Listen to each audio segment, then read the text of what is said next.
இதனுடைய பிஞ்சு தெரியும்.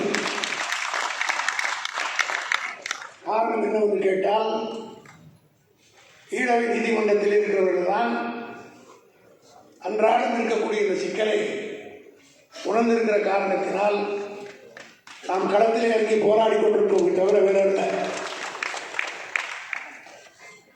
திராவிட முன்னேற்ற கழகத்தின் சார்பிலே தமிழ்நாட்டுடைய முதலமைச்சராக இருக்கிற மாண்புமிகு தளபதி அவர்கள் இந்த சட்டம் வருவதற்கு முன்பாகவே ஒன்றிய அரசை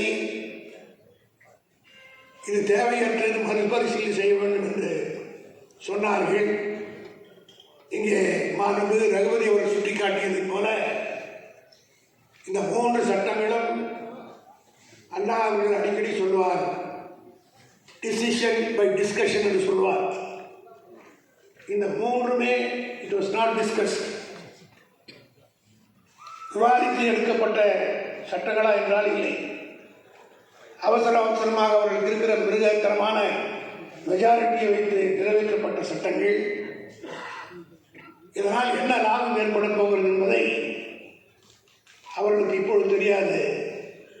ஒவ்வொரு இடத்திலும் வருகிற பாதிப்பு, குறிப்பாக மூத்த வழக்கறிஞர்கள் மட்டுமல்ல, 5 ஆண்டு காலம் சட்டம் படித்துவிட்டு மிகப்பெரிய எதிர்பார்ப்போடு நீதிமன்றங்களுடைய படிக்கட்டுகளே காலடி வைக்கின்ற இளம் வழக்கறிஞர்கள் எதை சொல்லி பேசுவார்கள், எதை சுட்டி காட்டுவார்கள்.